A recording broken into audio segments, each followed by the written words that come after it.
Hello guys, what's up? Welcome back to Basketball Unplugged. Today's story is about to shake the entire WNBA landscape. Because man, it looks like there's a real chance Caitlin Clark could return for the playoffs. Yeah, you heard that right. For this one, we've got to take a trip all the way to Indy. Let's get it. Let's go. Now listen, about 2 weeks ago, the Indiana Fever officially announced that Caitlin Clark would not return for the 2025 regular season. That was the word. That was the statement. Case closed. Everyone moved on. But here's the twist.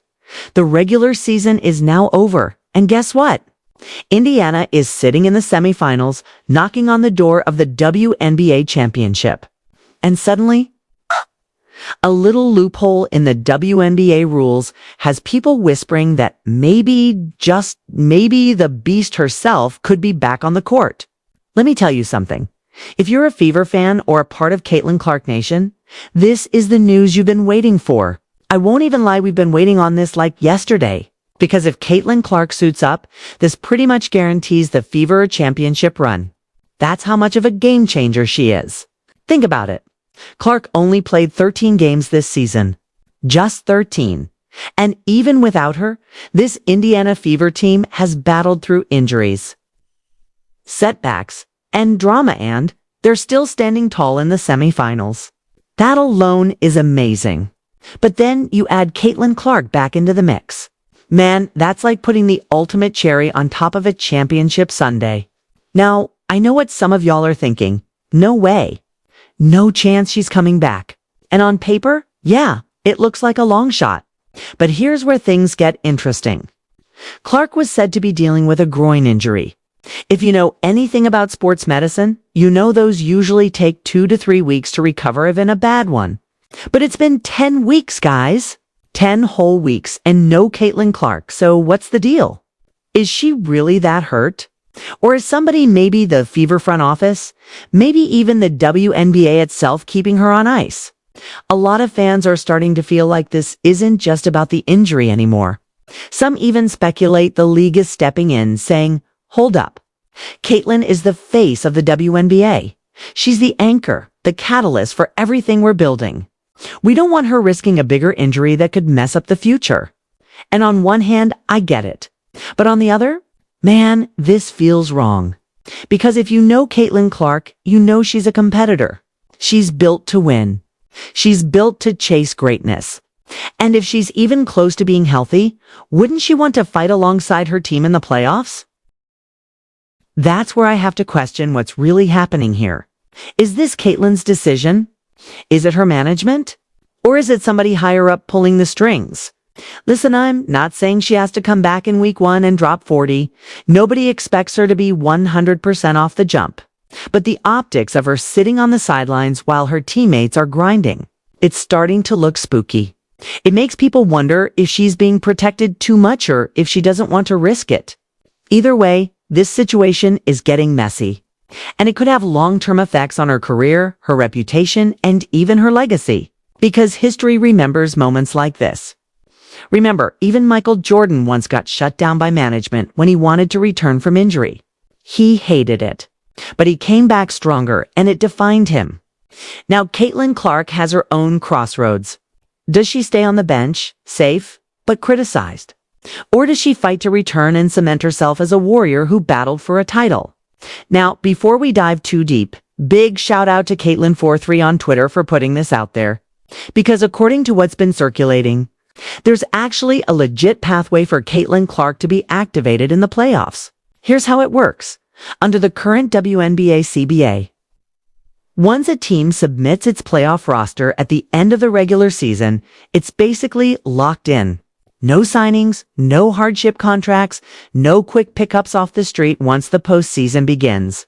The only flexibility comes if the team already has someone under contract but inactive, like if they're on maternity leave, suspended, or listed with an injury. In those cases, that player can be activated to replace someone else. So technically, because Caitlin Clark is already under contract and sitting on the injury list, there's this slim loophole that makes her return possible. But let me be real with y'all. Because on Basketball Unplugged, we don't sugarcoat nothing. Do I honestly think Caitlin Clark is going to come back this postseason? Do I think the WNBA itself would even allow it? Man, I don't see it happening. And honestly, that feels wrong. If she's healthy, if she's ready, let her hoop. Period.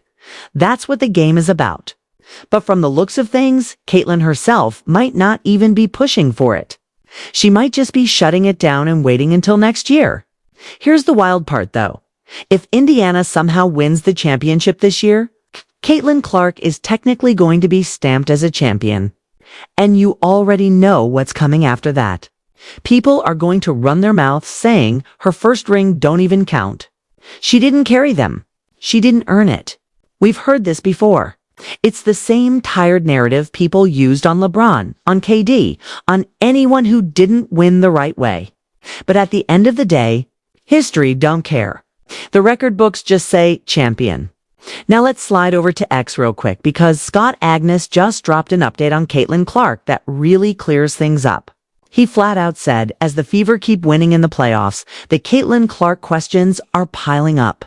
But here's why a return this postseason just ain't possible. And in his article on Fieldhouse Files, he laid it all out.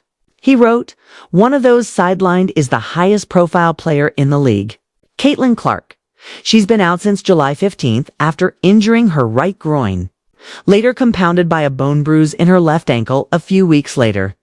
On September 4th, 2 weeks before the start of the playoffs, the Fever made a collaborative decision to rule Clark out for the remainder of the 2025 season. She announced the news on social media. Clark's words hit hard. I had hoped to share a better update, but I will not be returning to play this season. I've spent hours in the gym every day with the singular goal of getting back out there. Disappointed isn't a big enough word to describe how I feel. I want to thank everyone who had my back through all the uncertainty. And then Fever GM Amber Cox doubled down, saying, we are looking forward to having her back at full strength to start the 2026 season. So, from the front office to the player herself, the message is clear. Clark's not coming back. But here's the kicker. She's still been showing up at practice, moving well, looking sharp in warm-ups, rocking those black Air Force One South that Fever fans are treating like a good luck charm. And even though she's not on the floor, she's still leading that bench energy, hyping up her squad and keeping that competitive fire alive. And that's the thing. Man, even her presence alone changes the vibe for this team. And that's the part that a lot of people overlook. Yeah, we all want to see Caitlin Clark back on the court. We want the deep threes, the flashy passes, the swagger. But what she's doing right now on the bench, in huddles, in practice, that's leadership in its purest form. Think about it. Most rookies, when they go down with a season-ending injury, they fade into the background. They rehab quietly, show up on the sideline, clap when they're supposed to, and that's about it. But Caitlin Clark? She's basically turned herself into an assistant coach. She's in every huddle, she's breaking down plays, she's lifting up her teammates when things go south. That's the type of stuff that doesn't show up in a box score, but it builds culture. And that's why Stephanie White, in her interview, put Caitlin in the same breath as Tamika Catchings and Alyssa Thomas. Because the greats aren't just players, they're tone setters. They raise the standard for everyone around them, whether they're dropping 40 points or rocking sweats on the sideline. Now, let's keep it real. This whole will she return saga is messy.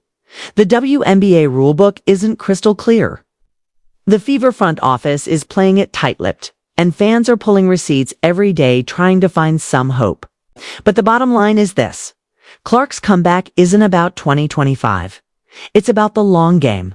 It's about making sure when she steps back on that floor, she's not just ready, she's unstoppable. And trust me, when that day comes, the league better buckle up. Because this time off, it's not slowing her down.